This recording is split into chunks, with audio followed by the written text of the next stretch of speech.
हमारे लिए आज की तिलावत मुक़द्दस पौलुस रसूल का पहला ख़त करंतियों के नाम, उसका 11 बाब 17 से 26 और 33 आयात। मैं ये हुक्म देकर इसके बारे में तुम्हारी तारीफ़ नहीं करता कि तुम्हारे जमा होने से फ़ायदा नहीं बल्कि नुकसान होता है, क्योंकि अव्वल तो मैं ये सुनता हूँ कि जब तुम कलीसिया में जमा होते हो तो तुम्हारे दरमियान इख्तलाफ होते हैं, और मैं इसे किसी कदर सच जानता हूँ, क्योंकि ज़रूर है कि तुम में बिद्दतें भी हों, ताकि ज़ाहिर हो कि कौन से तुम में मकबूल हैं।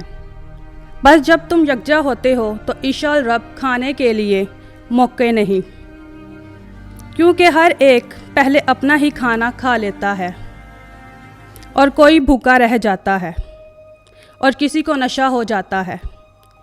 क्या खाने पीने के लिए तुम्हारे घर नहीं?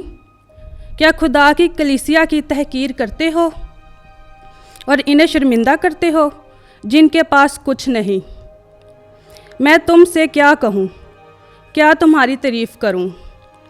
इस बात में मैं तुम्हारी तारीफ़ नहीं करता, क्योंकि ये बात मुझे खुदावन से पहुँची है और मैंने तुम्हें भी पहुँचा दी है कि खुदावन यसू ने जिस रात वो पकड़वाया गया रोटी ली और शुक्र करके तोड़ी और कहा कि ये मेरा बदन है जो तुम्हारी खातिर है, तुम मेरी यादगारी के लिए ये किया करो।